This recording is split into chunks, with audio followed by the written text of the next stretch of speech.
Good afternoon. Welcome to Animation First 2021 and Kristof Serrand Cabinet of Curiosity. My name is Delphine Celeste Alvarez. I am the co-creator of the festival, and with Catherine Lamerès, and on behalf of all of us at FIAF, thank you for joining us today. We are letting people into the room to participate in a talk, and while we're doing that, we have a little quick survey popping up on your screen. Please let us know where you're coming from. That would be great. Thank you.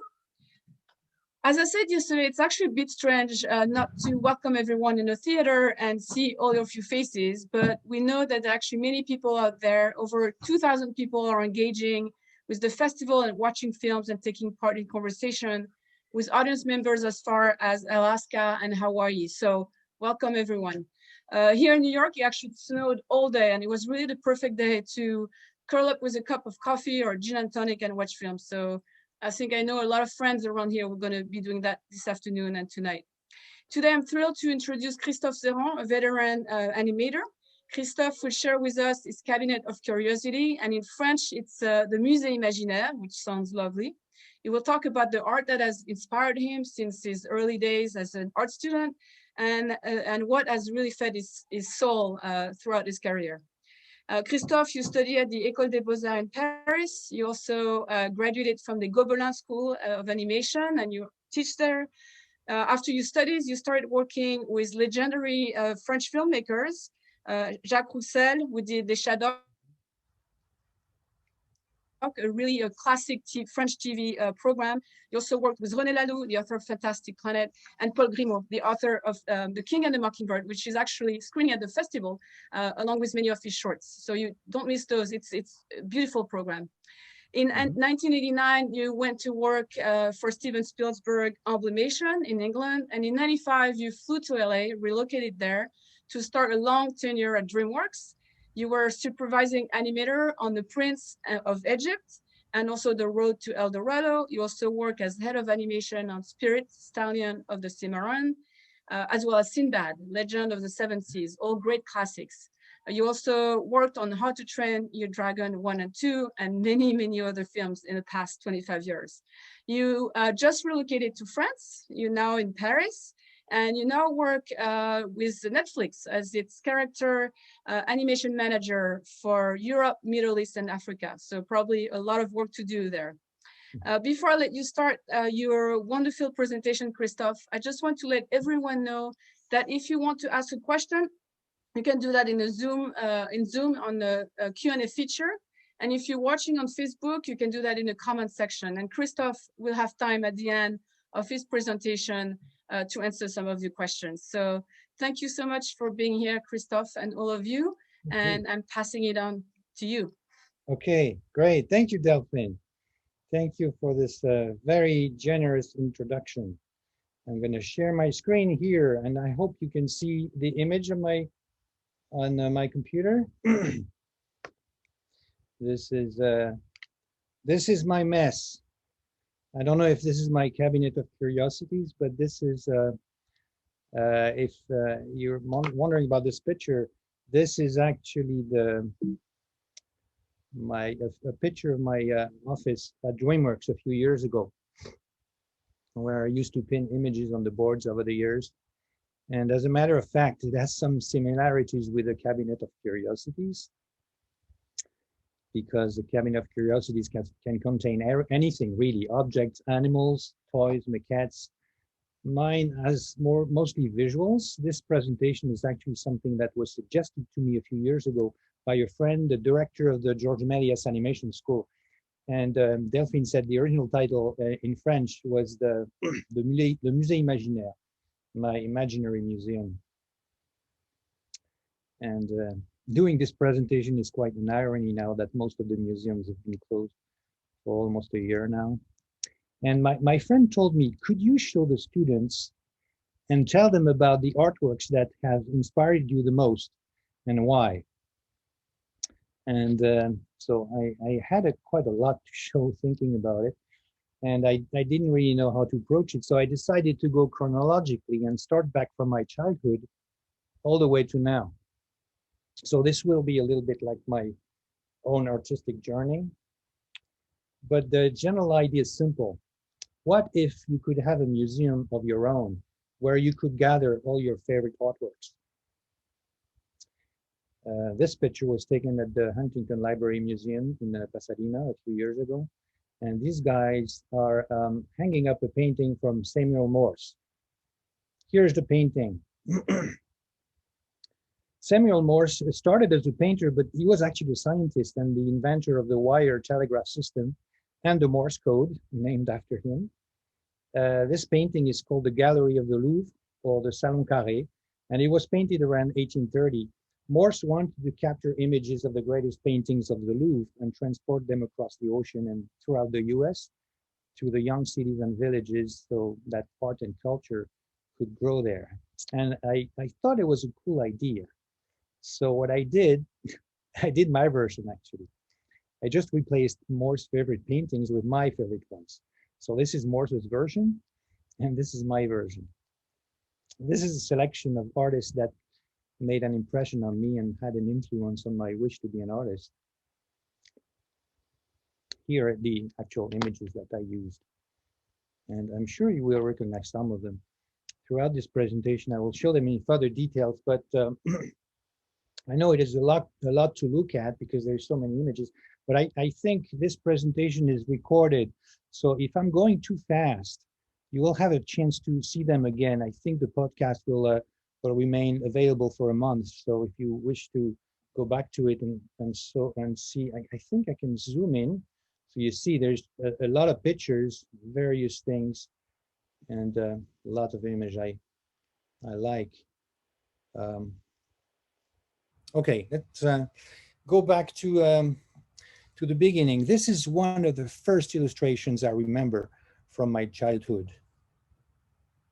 It is from an old book that my mom had, an edition from 1868, illustrated by Gustave Doré. The illustrations are really great. And this is the image I remember best because it used to terrify me when I was like 4 or 5 years old. And we tend to remember these things because they usually stay in our memory, especially when you grow up in the little village on the countryside. You remember these things for real, you know. So this is the first image that I remember. Childhood nightmares. They have always been a great source of inspiration for illustrators and storytellers in general, you know.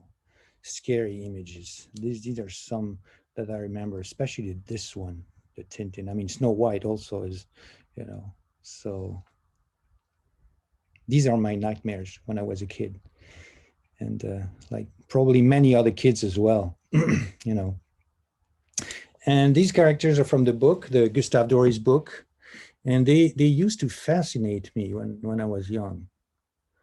And they did some reprints of the book over the years, but the most beautiful etchings are in the original 1868 edition. When you look at them up close, they're really, really fine. I don't think I can. Well, no, I can't really zoom in too much here. So, you know, won't really do it. There was Les Fables de La Fontaine. This is a classic. This is a popular classic in French literature. And I also had this version when I was around 7 years old by a great artist named Félix Loriot. These are other illustrated books that I had. I didn't keep all of them, but I still have some. And the funny thing is that I discovered years later that most of them were illustrated by former Disney artists, like Martin Provençon, Bill Peet, Gustave Tenguerin, and a lot of others, but I had no idea, obviously, at the time. Now, these are different, very different. These are the kind of pictures that used to hang in French classrooms until around the 1960s. Some of them represent the French national ideology, and they were painted by the most famous artists of their time, like Delacroix, Géricault, and all the great painters, the French painters. And when you're a kid in the classroom with boring teachers, you just stare at these things for hours, and then you get a sort of an artistic education, I guess. Now, this is more like what I used to look at after school. I actually learned to read in the Tintin comics. And these are the opening pages of the Tintin books. And of course, I used to color them up with color pencils and markers. So now my Tintin original editions are ruined in terms of market value. I also grew up with the Smurfs. These are the comic books from the 1960s that I used to read. Oh, Le Schtroumpfissime. If you don't know this one is my favorite one out of all the Smurfs stories. Still today, it is, in my opinion, one of the best stories ever written on politics, democracy, and dictatorship. Obviously, when you're a kid, you're not aware of that, but this is a great book. Now, around 1982, when they did the Smurfs in animation, I got so disappointed. I thought they were really bad. And when I came to the US in 1995, some of my coworkers would tell me, wow, the Smurfs, they're all of my childhood. And I was telling them, you grew up with the wrong Smurfs, the bad ones. The good ones are here. These are the good ones, the ones here on the top, but not the cartoons. These are the comic books from my teenage years. I guess they're mostly unknown in the US, except for Tintin, maybe Asterix. And this guy was my favorite one. Some of the magazines I used to read. This is where I got my other artistic education. Oh yeah, this one was my favorite weekly magazine for some reason. I don't know why, but it was a great one. And I was especially fascinated by the little sketch here in the bottom left corner, because every week there was a little drawing in connection with the cover. And I thought the drawing was actually much better than the cover itself. This is a montage I did out of these little illustrations. The name of the artist is André Franquin. He was a Belgian comic book artist, and he became my hero. I was really fascinated, and I used to copy these little drawings. These are some of them. I mean, over the years, I think he made like over 300 of these. These are my favorite little drawings. Like this one, the one you saw here. And this is the original. And this is the bad version I made when I was 13 years old. And I made it really big. It was like a 20 by 25 inches poster that I had it hang over my bed for a couple of years. And other my teenage drawings made from the Spirou magazine. This is, you know, when I was 13 years old, I was doing that. Here's the page I copied. And a couple of years ago, I saw the original drawings at an auction. So of course I had to buy it, you know. This is an interesting page from Franquin, from that same Spirou magazine, because it links to animation. Franquin originally wanted to be an animator, and he even applied to Disney in 1947. And all the stages of animation are here. If you start there from the top left, there is the model sheet and the turnaround. This could be the rigging, the little puppet in yellow. And that would be the rough sketch, like the first pass, very rough. This is looking in the mirror for reference. And here you have the acting and the attitudes, the expressions, and, you know, and it ends with what could be the equivalent of the preview screenings that we do in Hollywood, showing your work to a selected audience and see if they like it. Here, that's his mom, you know. So I think it's a great page. Then I got interested in knowing more about the artists themselves.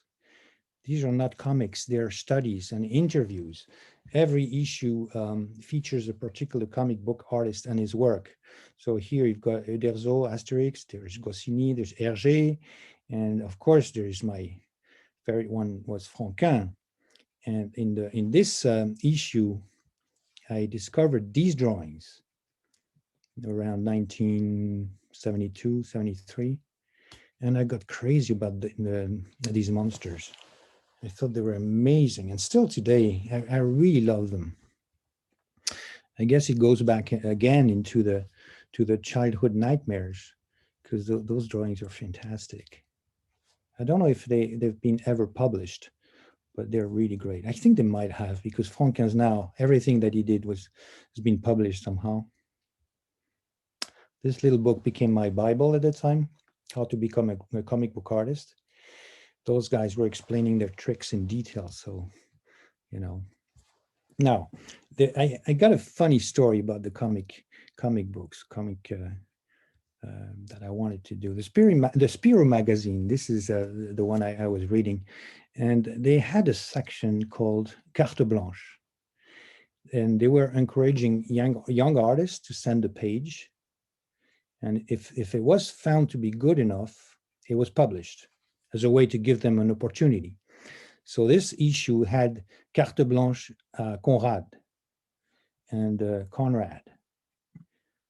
Conrad's page. This is the one on the right side. That was the page that the guy sent, and it was published. And they made a big deal out of it because this guy happened to be their youngest artist ever published. Here on the top, you see, they had this picture. And I was the same age. So I was like, wow. I looked at the page very closely and I thought, it doesn't look that hard. I think I can do it. You know, this page there. So I did a couple of pages and I sent them, and I received a nice response saying, very good, but not quite there yet. You try again, the next one will be published for sure. But I think I did some more pages. I didn't really send them. I don't think I ended up sending them. Anyway, 10 years later, as I was starting my career in animation, I ran into this book one day by an artist named Conrad. And I found the drawings were really, really impressive. And I was working in animation, so with all my colleagues at the animation studios, we were in awe at the talent and the drawing skills of this guy. And Conrad is a very common name, so I wondered, and it was actually the same guy from 10 years before, and now, fast forward another 10 years, this time I was at DreamWorks, and Jeffrey Katzenberg, my boss, comes to my office one day and he goes, do you know an artist called Didier Conrad, and would you recommend him? I was like, are you kidding me? You bet I would. So I campaigned to get him at the studio, and a weeks later, a couple of weeks later, Jeffrey calls again and he goes, would you want to go greet him at his hotel? The guy accepted the offer. So I went to the hotel and I met him with his family. And I remember the youngest son, he was 4 years old, and he comes to me and he goes, hey, I know who you are. You're a Kristof Serrand. I'm not afraid of you. And I was like, what? And it turns out that Didier Conrad knew of me because he had wanted to do animation, but ended up in comics. And I had done the opposite. I wanted to do comics. I failed and I did animation. So obviously, since then, we've been very good friends. These are the character designs that he did for DreamWorks for the movie El Dorado, where I was animating the horse. But this is the main characters that he did. And he worked there for a couple of years. Okay, back in time. I had to mention Winsor McCay because he made such a big impression on me. Long before I knew he had done animation. I had no idea about animation at the time, And this is a montage of some of my teenage readings. They're all in French, obviously. I don't read many novels anymore for some strange reason. But okay, these are my favorite movies that I made for this presentation. The Musée Imaginaire. The students wanted to know which are the best movie you think you like the most. So then again, I can't stay too long on the slide, but you'll be able to pause later in the podcast if you want. I don't think I have one old favorite ones, but these are the ones that I like the best. I used to watch lots of old black and white classics. And obviously these classic, like the comedies like Chaplin and Buster Keaton, but especially silent movies like these ones, the expressionist German cinema. And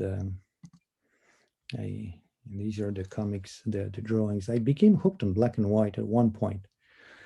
artists like Milton Caniff, Hugo Pratt, Bernie Wrightson. This is Alberto Breccia, a fantastic artist from Argentina. And I was also a big fan of guys like Sergio Toppi and Dino Battaglia, those great artists from Italy. This is Harold Foster. I spent days reading the Prince Valiant stories. Alex Raymond, another incredible draftsman. I must say, this guy, the American artist, had access to live models and costumes and sets and so on. So that's kind of a big advantage they had over the European artist. He did Flash Gordon. These are Rip Kirby. Oh yeah. Now I had to mention music in my museum because actually my original ambition was to have a career in music. And, you know, I was kind of torn between, I was drawing a lot, but I was playing the guitar very, very heavily back then. And these are some of my favorite albums, starting 1972. This one was 1972. This is where I started to play the guitar. And like everyone, I had played in a rock band when I was in college. Flying Banlieue Est was the name of our band. And we had the chance to have our poster done by the great Moebius for some reason. I think the singer knew Moebius, so it was very good for publicity. But this is me playing the guitar. I used to play gigs in bars and clubs in Paris. It was a lot of fun. These are the players who had a big influence on my style. I don't have time to go through them, but I can give the list of all the artists that I'm going through. There are a lot of them, but you know, I remember I used to transcribe my favorite classical pieces onto the guitar for guitar duets, because these are mostly pieces for orchestra. But I didn't have the guts to tell my parents that I wanted to do music for a living, because when you're around 18 or 19, the only way was to hit the road. And so I decided to go for an art school instead. So I'm still doing music, but I was like, okay, I'll go to an art school. I choose this one because it was considered the best one at the time. So I thought my parents would be reassured. My interest was still in comics, but I didn't really tell them. So I passed the exam and I failed.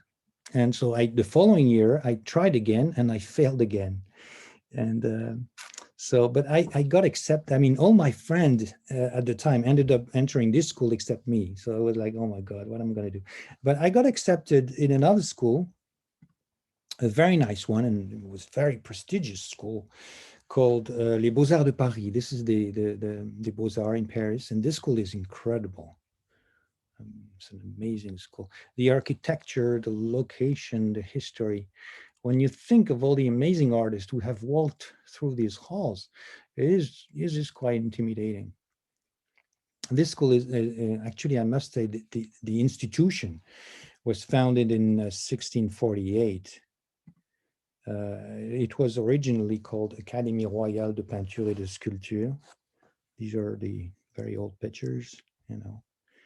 This bottom right here is fairly recent, but now you can't park in your courtyard anymore, thank God. This is, oh, that was my ID card at the time. I still had my rock band hairstyle at the time for the Beaux-Arts.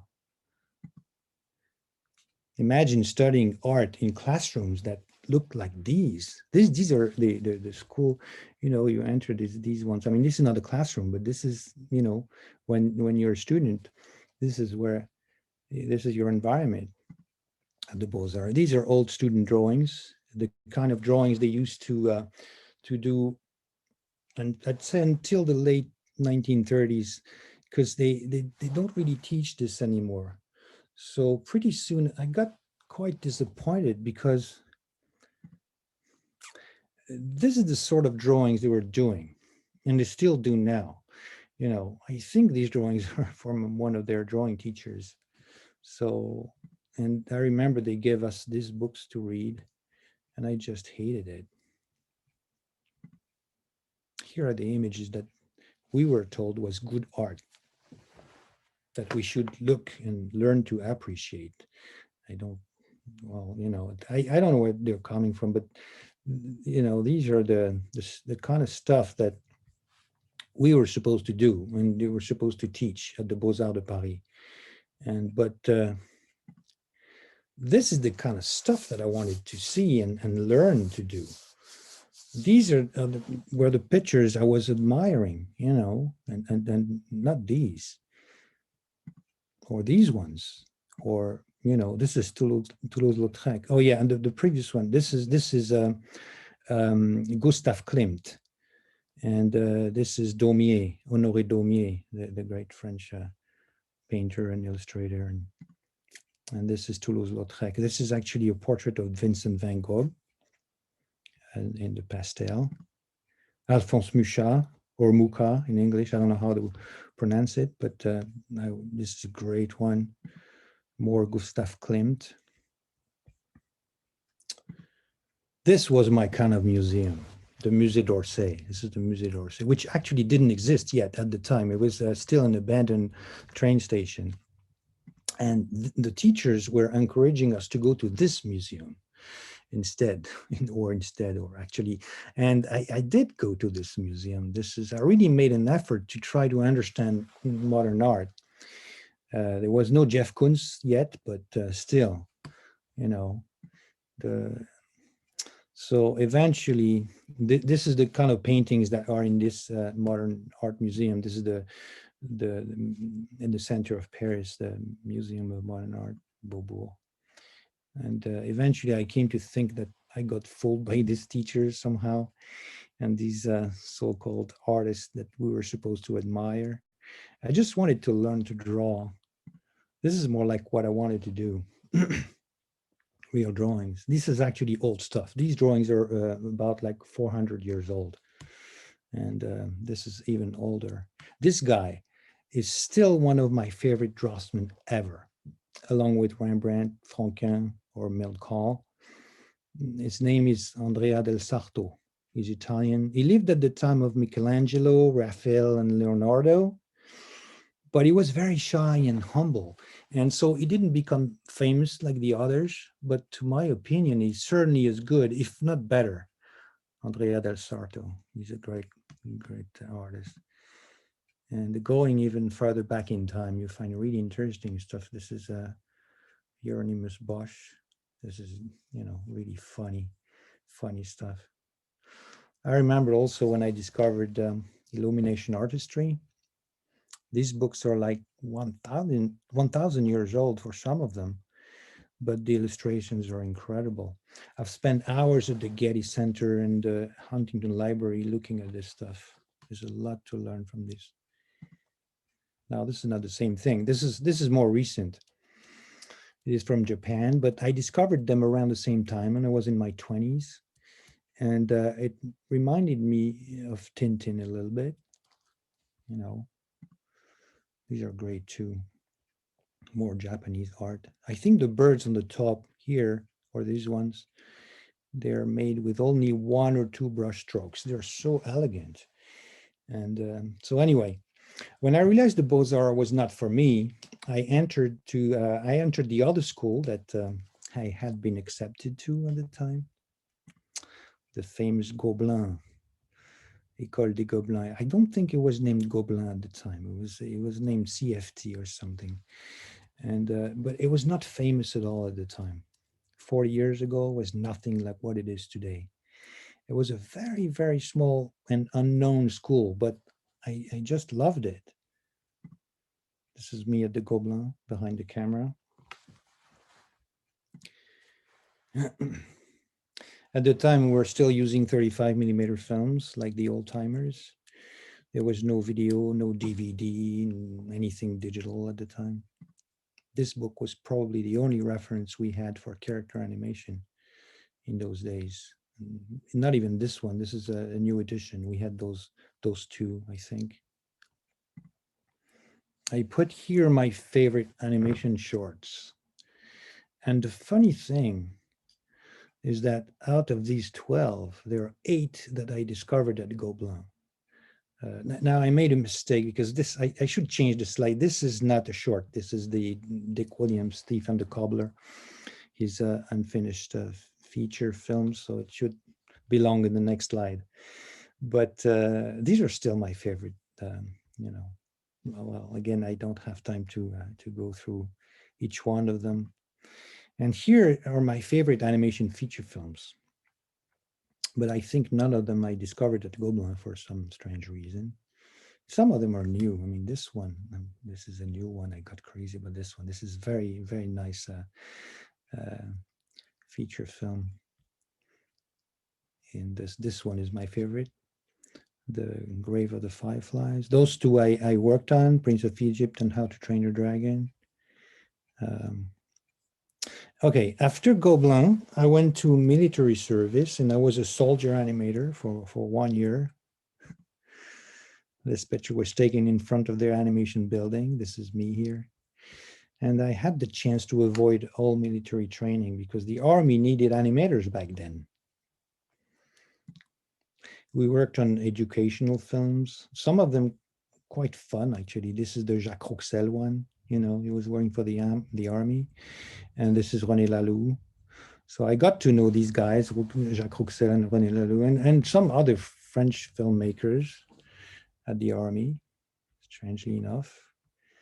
And while at the army, during my weekends and holidays, I used to work for a toy company doing designs and making a little bit of money.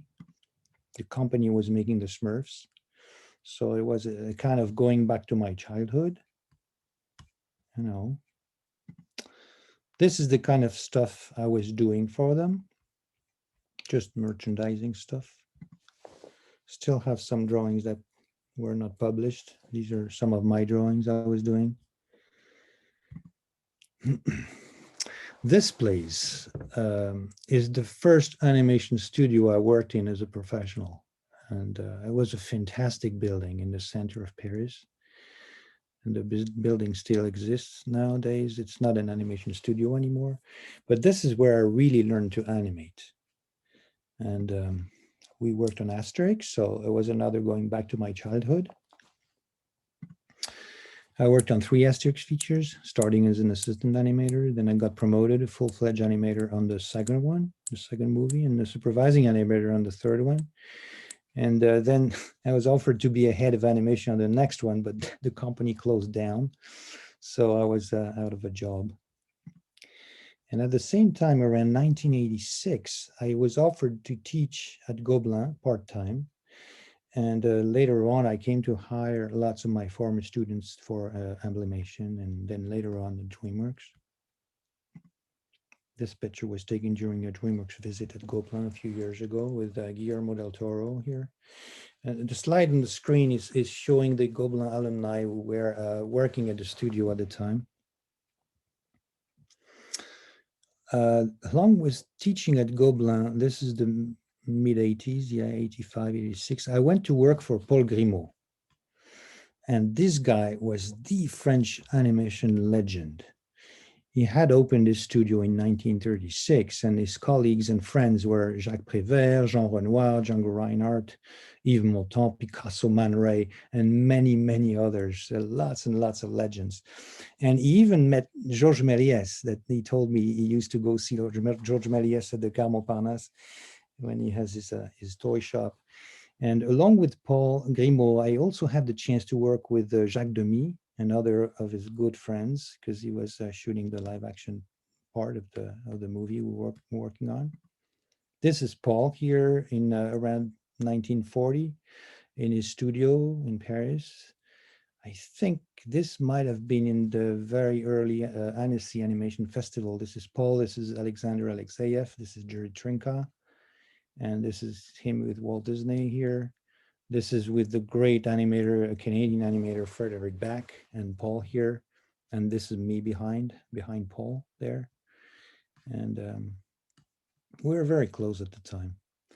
And okay, I had to mention this guy also, Philippe Cobert, which I never met, but he's a stage actor, a stage play actor, and a brilliant comedian. I used to go see every single one of his shows when I was in Paris. I learned so much in terms of acting, just watching him. He's a really talented actor.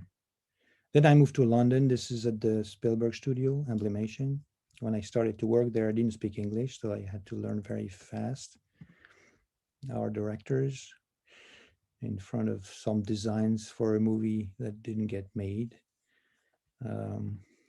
We're three supervising animators. These are sketches from the two others, Rob Stephenhagen and Uli Meyer, very, very talented artists.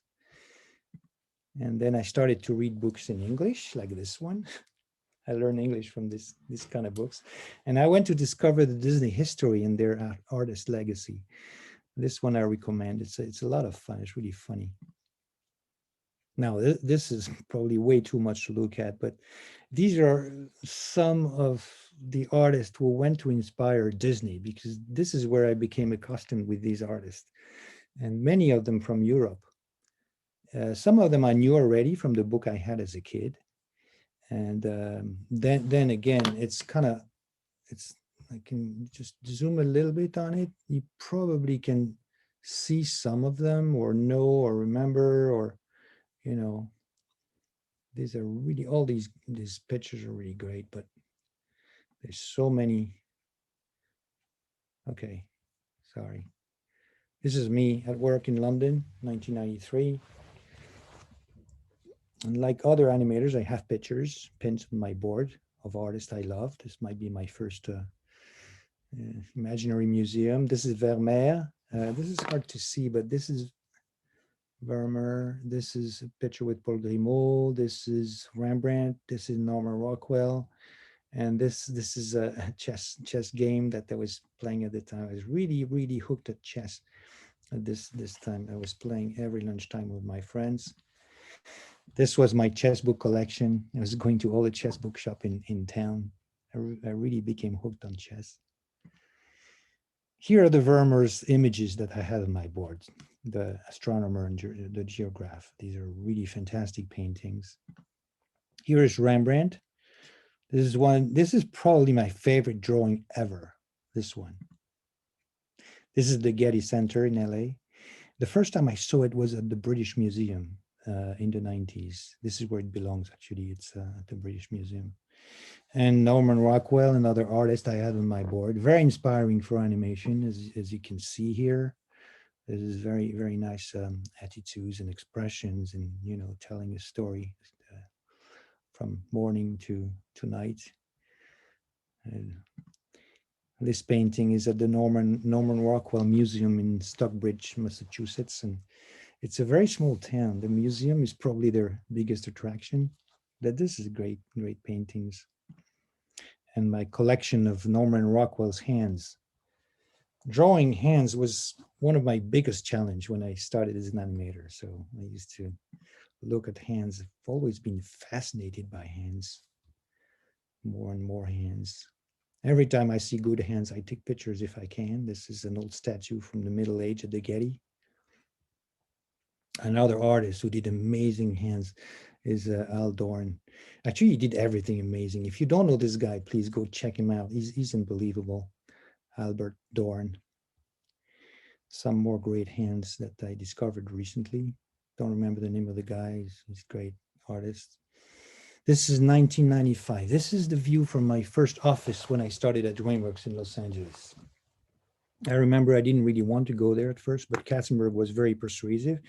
And originally my plan was to stay for just one movie. And I eventually stayed there 25 years.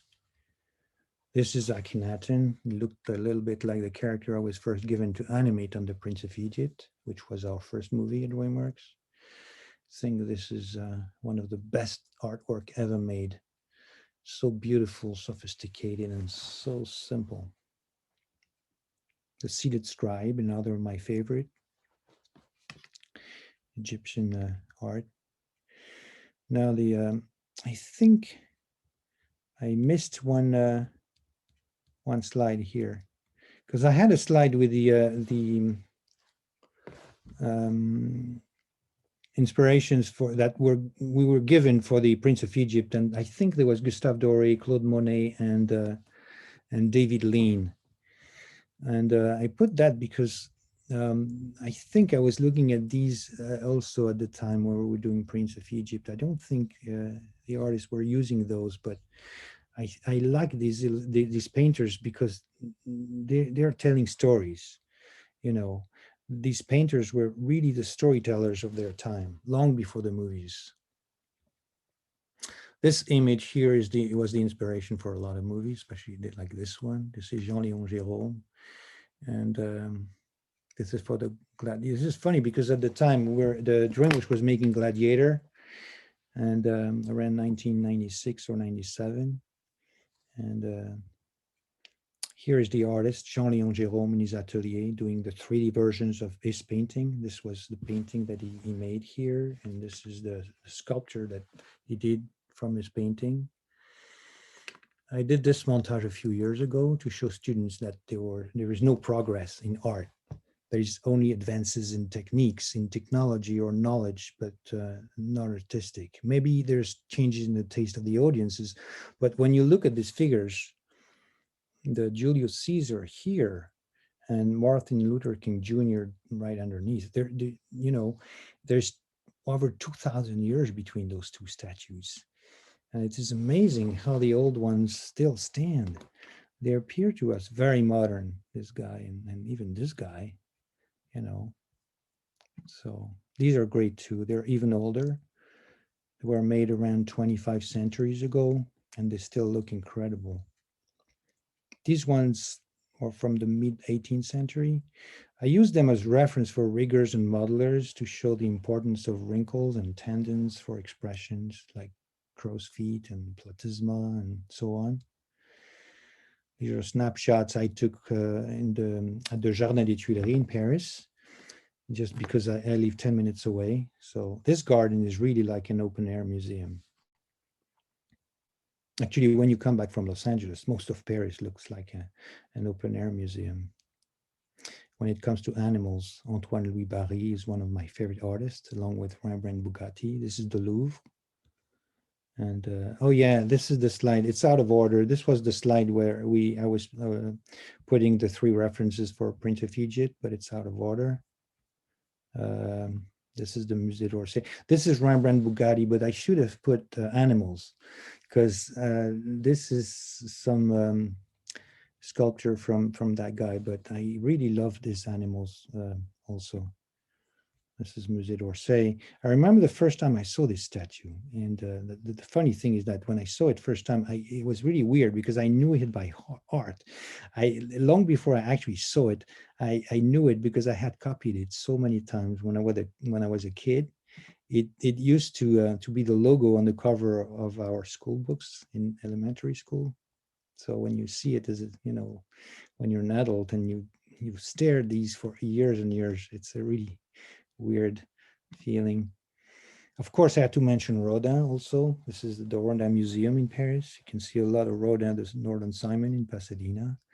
And there's lots and lots of artists. I could go on for hours. And these are my 3 favorite museums, or actually the one that I know best. Of course, if I'd been to New York or Moscow or elsewhere, it would have been different. But I wanted to stress the importance of actually going to see the artworks for real, and not only on the internet or in books. This is Vermeer, one of my all-time favorite also, and these images are from the same paintings, and they look so different from each other. And I know museums have been closed since last March, but once they reopen, go to the museum. This is a drawing from Leonardo. Out of these 4 versions, which one is the right one? Who knows? And what about this one? The colors are so different. I took these images from the internet, and there's no way to tell which one is the right one. Now, this picture I took at an exhibition in Malibu. And when you see paintings for real, you can look at them real close. This is a picture I made from this one. This is the hand here. And this is amazing. How can you imagine the size of this painting when you see an image in the book, or how bad they were reproduced in magazines? The top left shows the published image. Here And this is the original. This is the actual painting. This is a picture taken from there. And so, you know, you see the difference. It's horrible. This is a little better. This was a reproduction that was made more recently, but not even more recently. I think it dates from the 1960s. But, you know, and this is a very famous painting from the Louvre by Jean-Dominique Ingres. But in this case, it is just the opposite. You see the image, looks decent. And then you see it for real at the Louvre. The way it is displayed is a disgrace. It is hanged way too high, and in bad lighting, you see all the cracks. You know, look at that. This is horrible. Maybe the director of the Louvre was not a big fan of this painter. Who knows? And that's the same with animation artworks. This is a bad photocopy, but it is the only reference we used to have in the early 80s when I started in the business. Horrible 10th generation of photocopies. And this is the real deal. So just look at the difference, you know. And another bad ones. Nowadays it's different because you can see they're being published in books. So this isn't a book that was published a few years ago, but still, this is the original, this is the book, and this is the way what I had when I learned animation. Same with this is a Mark Davis model sheet of Tinkerbell. So you see, it's like so. Anyways, as much as you can, try to go see the real stuff. It's really, you know. Okay, I'm reaching the end of my presentation here. And there's one thing I realized when I was going through all the slides, and I'm not sure if you've noticed, but amongst all the artists that I put up there, there's not one single woman. How come? And I was not aware of it. And now these are some paintings that impressed me too. And I have to confess that when I found out that these were made by women, it came as a surprise to me. How come? Because it shouldn't be, right? It's but for so long, women were even denied the right to be artists, you know? So, and this, I remember the same happened when I heard the incredible jazz guitar of these ladies on the radio. I remember thinking, wow, it must be Joe Pass or Barney Castle or, you know. These are drawings from my good friend Claire Wendling. I'm a big fan. And I had an animation assistant who was also a big fan. And he said once, he said to me, "This is the only woman I know who draws like a man." What? And I remember telling him, if someone would tell you that you draw like a woman, would you take it as a compliment? You know, so we have so many cliches. Like this is Camille Claudel, some work from her better than Rodin, in my opinion. You know, and I had to mention Zouk. She was a stand-up comedian, and for acting, she inspired me as much as Philippe Cobert, the stage play actor that I showed earlier. And I will end this presentation with my Holy Trinity. This is the three artists that inspired me the most in terms of drawing. André Franquin, this is André Franquin on the top, Milt Kahl here, and Rembrandt. Drawings from Franquin. This is a montage I made out of his drawings. And Rembrandt, drawings from Rembrandt. And Milt Kahl, the animator from Disney, that I didn't really mention him that much, but he's really up there in my imaginary museum. But if I had to pick only one drawing amongst all these images, or even one image, that would be the one. Thank you very much. That's the end of my presentation. So, thank you. Thank you. Thank you so much, Kristof. I think like if we had been in a theater, we would all have applauded, because this is quite, this is really amazing. It's so dazzling to see how varied your sources of inspiration are. You know, it's amazing to see a cave painting next to an image of Obelix, or Gustave Doré. So thank you. It's quite incredible to see both the images that you you grew up with and that stayed in your imagination. My dad was a big fan of Spirou, and so when I grew up, I read Spirou too. You know, we had those big book that he received in the mail. I grew up in the countryside too. That I don't know, maybe twice a year or something. And yeah, 4 times a year. four I have times the a whole year, you know collection. better. Yeah, I have the And collection that's of your magazine. so it's really quite amazing. And also, you know, you digging in for inspiration when you worked on animated character is quite interesting. Yeah. I was trying to get inspiration from many different sources. Yeah. And yeah. Mm-hmm. And I was wondering, you know, when so you showed us images of the Prince of Egypt, some of the inspiration. So I imagine that's what you do, right? When a characters or a film comes to you, you know, it's just you have that time for that research. That seems both like big picture research, but also even detailed, so detailed with the hands that you were showing us. Is that how it works? Yeah. I think that the thing is that my inspiration was just looking at stuff, but for my daily work, it was a kind of a different inspiration because I was drawing animation. And so when I started in the business, there was the drawing part and the acting part. And the drawing part was Franquin and was Rembrandt and was Mel Call and was all these guys, more than the paintings, because as an animator, you don't do color, you know. Right. And so, but the acting was a big part of it, like this guy, Philippe Colbert, or some of the actors like, I don't know, Gérard Depardieu, or these guys are inspiration. But for these guys on Prince of Egypt, some inspiration might have been, I mean, the three artists I mentioned, Gustave Doré, Monet, and David Lean, they were inspiration for the visual development artists more than for the animators, you know. And so those guys who, for instance, created the characters, we had three fantastic artists, Carter, Peter, and Carlos Grangel, and they were creating the characters like DJ Conrad and El Dorado, you know. And those guys, they start before the animators, so they might have other references as well. But as artists, we work under the same roof, so we tend to share the references, and this is great communication and great inspiration from each other. No, this is great. We have several questions from the public. So KBV, just three initials, said, do you work at all in 3D techniques like clay?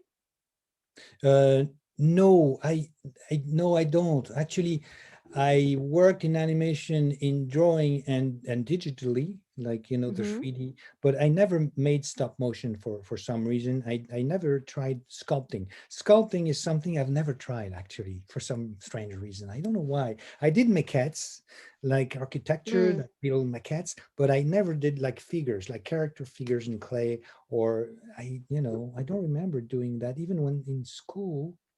I might have done, but it's something I haven't done, you know. Is that something you like to try your hand on, or you just have other? Yeah, of course. Yeah, this is I probably didn't do it because I was busy doing other things. Sure. You know, but I would maybe I tried, you know, in a couple of years when I'll do all the things. I don't know. And you so we have also a question from Mark Hernston. You mentioned you were very disappointed in the animated version of the Smurfs. Yes. What did you think of the animated version of Tintin that was done in the 90s? Oh, the same thing. I think there's very few animated versions translated from comic books to animation that I really like, when they try to stay and to look the same as the book. You know, the Tintin, even Asterix, and I worked on Asterix, and maybe I shouldn't say that, but when I was working on Asterix, it was impossible for us to make them as faithful on the screen that they were in the books. In the books, you know, we knew that, you know, I loved the books, and I was looking at what we're doing, was like, it's never going to be as good as the books. And there's an anecdote about that, which I think is a great anecdote. There's a kid, you know, when they were making Tintin, they started to make Tintin movies in the 60s. And there was, when Hergé was still alive, and there was a kid, and he went to Hergé, and he was asking the question. He was like, hey, how come the captain, Haddock, doesn't have the same voice in the movie that he has in the books, because in the books the kids thought he had a great voice, but not in the movies. And I think it's exactly the same thing. So if any, you know, and I've seen some people trying to make adaptations and versions of Spirou or Tintin or Asterix, Gaston Lagaffe. Usually I get disappointed by that. And the Smurfs were, especially because they were TV series. I like the Smurfs in 3D a little better. I think I like them better. They did a movie with the Smurfs, and I think it was successful. I think because they were not trying to copy the books, because the medium is so different. It was a different thing. So it's better when it's tries to be something specially made for the medium and not trying to copy what's in the books, I think. And Gabriel Chagas, which I think might be one of your friends, said, Kristof, do you still draw regularly these days? No, shame on me. I don't. I draw sometimes, but when people ask me to. But the strange thing, and I thought it might sound blasphemous, but I don't miss drawing, and I never really liked drawing per se. I enjoyed animating, but drawing was always a struggle when I entered in animation. I was enjoying drawing before I went to animation. I had a lot of pleasure drawing and as soon as I entered in animation, drawing became a struggle because I had to make them move and I had to animate everything. You had to draw so many characters, and they have to be, you should be able to draw the most simple things and the most difficult things, because then as an animator you should be able to draw anything. But the thing is that I liked acting, and I was always disappointed with the drawings I was doing on my desk.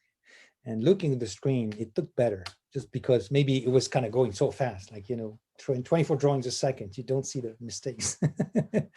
But I had some colleagues, there was the opposite. I had a colleague, he had a lot of fun animating at his desk. He was drawing, he was going to the camera, shooting his shot. He was always disappointed. So it depends. And this is probably why I didn't have such a problem going from drawing to digital. The transition from 2D to 3D, I didn't find it difficult compared to other people. Some people had a lot of struggle, and they gave up eventually because they were really in love with the drawing. And there's a friend of mine who told me once, and he's perfectly right. He was saying, if your love for drawing is greater than your love for acting, then you won't be able to transition to the 3D. But if you like acting more than drawing, then you're fine. And this is probably one of the reasons I don't draw, because I animate digitally. And the drawing part was just as just to go and do acting. That was just so I don't draw anymore. But I think I will, now that I'm back in Paris, and I want to draw a little more. I want to draw just for myself. Just I'll do something one day, I know. They won't end up in your cabinet of curiosities, you think?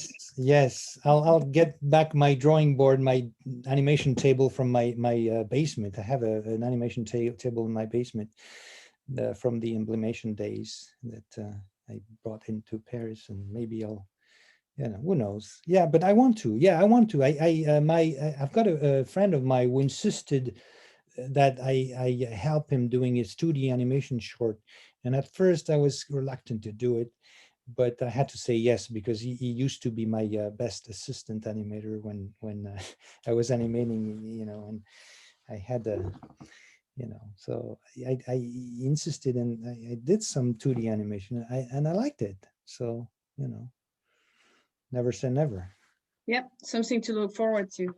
At Savalai Vaikakul Ridley, and I apologize for butchering your name, asks, do you enjoy Japanese animation? Not really, not animation, but I must say my all-time favorite feature animation is The Grave of the Fireflies by Isao Takahata. This is the great feature, but it doesn't have anything to do with Japanese animation. It's just the storytelling.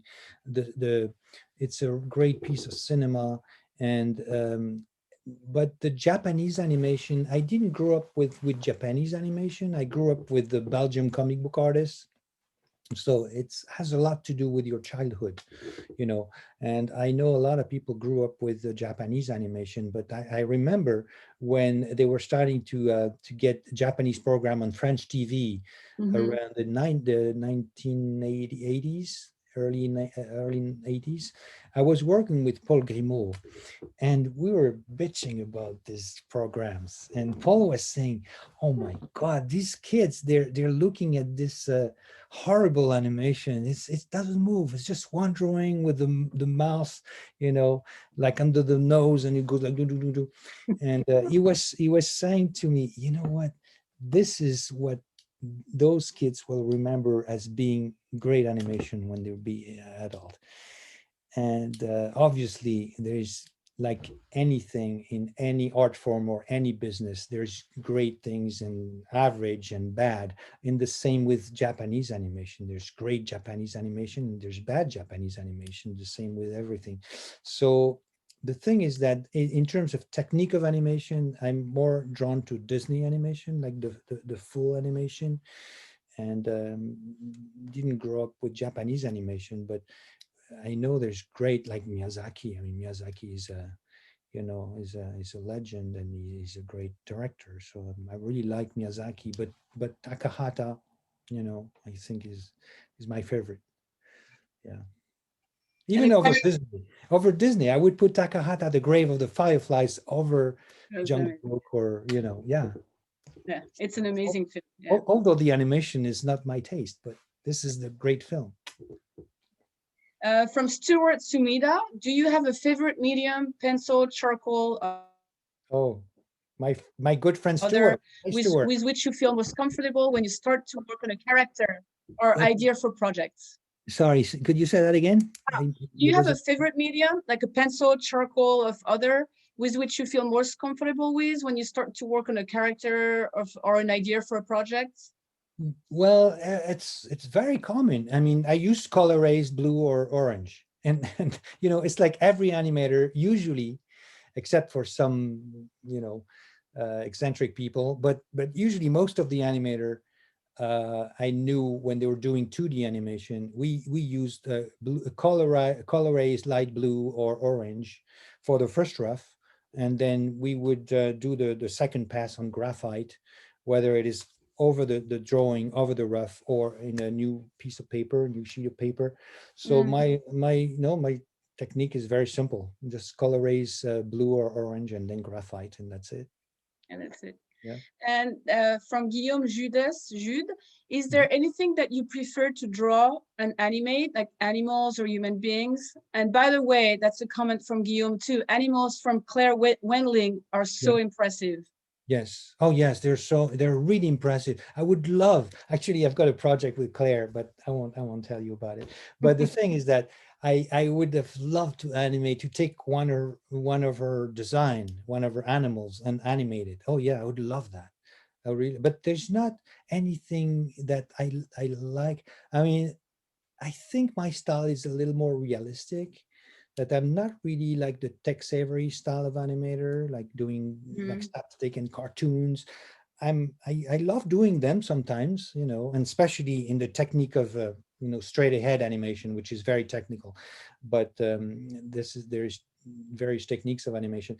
But it's like when you animate and you let the drawing do the movement, you know. It's like you animate the movement, you don't draw, you just let the movement do your drawing. And this is it could be very cartoony and very straight ahead and very fulfilling, and but usually I'm a kind of a more naturalistic animator. You know, when I animate an animal, I like to go and see the real animal and study the anatomy, study the bones, and study the movement, and look at live action, and you know, I like to know everything before I start to animate and do a, you know. But I obviously in animation we're not doing realism. I mean, the goal of animation is not to duplicate reality, obviously to do an interpretation, but I'm kind of a more towards realism, you know.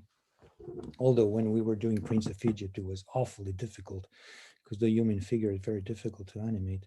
So yeah, it's my style of animation is more like I would love to do this 101 animation kind of style or Jungle Book. This is what I like in 2D animation.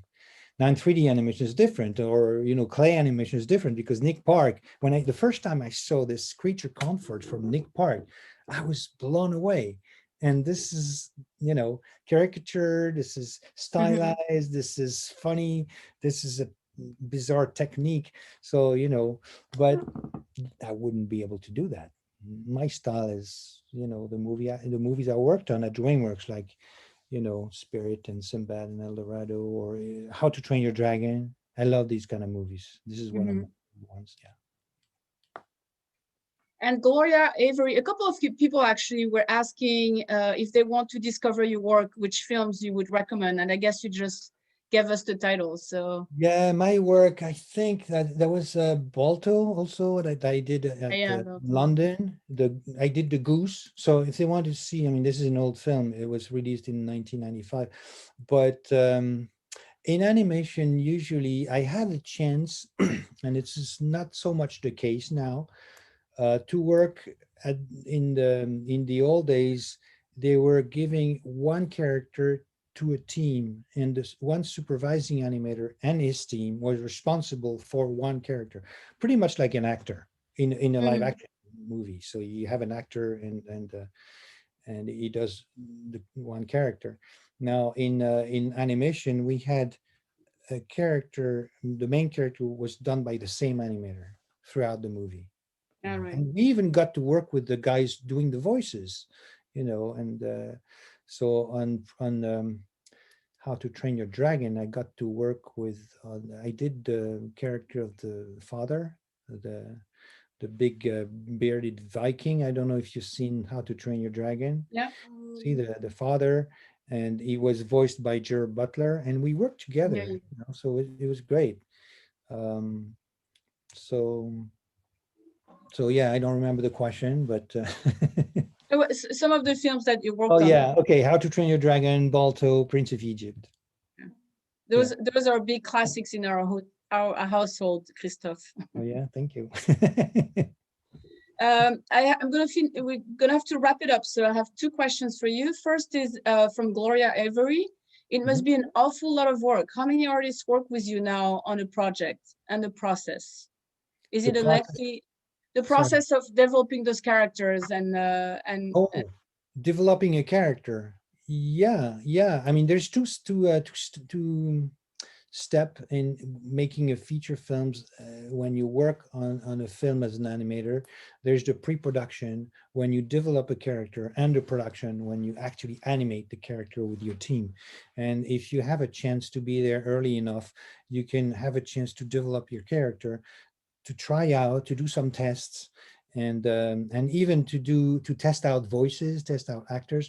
But yeah, it is it might appear like a lot of work, and it is a lot of work, but it's like any work. It doesn't look like, I mean, when you tell people that it's 24 drawings to make 1 second of film, it looks like, oh my God, this is unbelievable.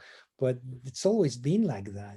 This is the technique of animation since the Winsor McKay, or so yeah, no, it's a lot of work, but it's a lot of fun. It's more fun than work, actually, I think.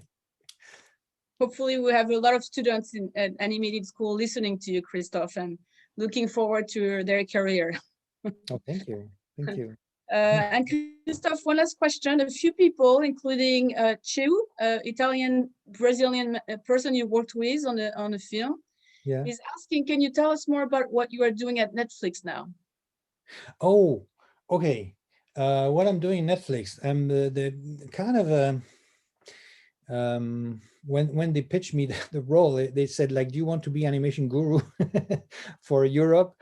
Because I had a call from a friend of mine, and he's kind of a global head of animation, and he needed help. And so he knew that I wanted to go back to France and Paris, and I knew the industry in France and Europe. So my role is to make the liaison between Netflix in Los Angeles and the studio's partnering with Netflix in Europe, well, mostly in Europe, but also in Africa and Middle East eventually.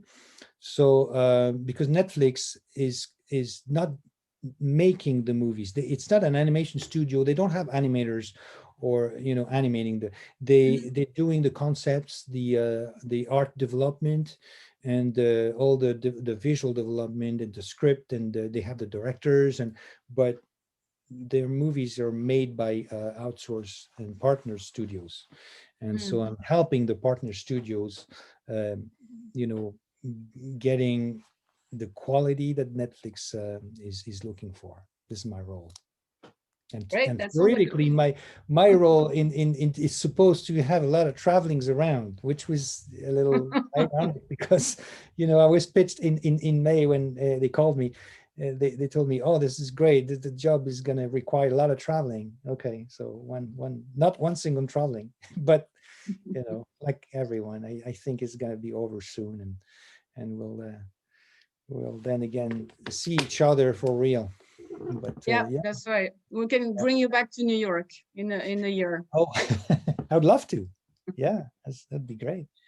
Well, thank you so much, Kristof. That was incredible. It's actually very inspiring, I think, for everyone. I mean, whether you're an artist or not, to continue to be curious and open-minded, and hopefully we'll get all to go to museum and galleries soon when it Yes, yeah, I'm really longing for the museums to open in the world, because this is so yeah, it was great. I was really happy to be there and to communicate all this material, and that's great. Thank you so much. Thank you so much. You're welcome. And I actually have a couple things I want to call out, and you were involved in them. One of them is to remind everybody that this talk will be put on the platform, and it's going to be available for a month, so you can go back and dig in. And actually, a few people, Kristof, asked if perhaps you'd be able to give us the list of some of the films, and it's probably a big work. It's over 100 people, yes. Right. And, so if you have a chance, that would be great. No, I have it right now. I mean, I can send you. Yeah. I'll send it to you. All the list of artists. Yes. We can put it with your talk. I think that would be great. I wanted to call out two events, and because you're involved in different parts of the festival, and one of the things you're also doing with us is that you're the president of the jury of first student short competition. Which is really exciting. We have student films coming from 3 French animation school, and 3 American ones, some of the top programs, and everyone can see them on the platform. So please take a look. They're really great. You also get a chance to vote for the audience prize. So watch the film and really make you vote count. I guess that's what we said. And also, Kristof, you'll be back next week, Saturday on February 13th for a panel that we are co-presenting with New York Tech, which will be obviously about animations, but we have different professionals, producers, filmmakers, even a festival director, all from France, but there's also someone from Ghana as well. We're showing a short film, Black Barbie, an African Shorts program. People should look at this program too, but it's going to be really quite interesting as well. If you want to, if you're a student or professional, know more about what animation is about and the kind of producing a film and directing a film. That's February 13th, and you can find information on our streaming platform, but also on fiaf.org/animationfirst. So I think you have everything. And thank you again, Kristof. That was really quite incredible. I think all of us were in our living room kind of being dazzled by what you had to say, and probably a lot of good laughs too. So oh, great. Thank you so much. Yeah. I hope you got some of the vibes. I don't know if that works. Hope.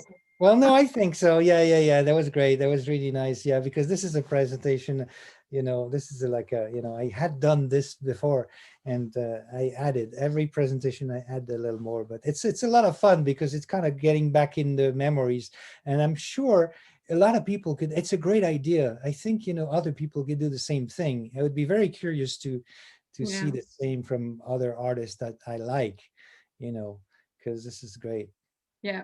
Well, thank you again, and thank you everyone for joining us. Okay, thank you for having me. Bye. Thank you. Great. Thank you. Bye-bye. Thank you. Bye-bye.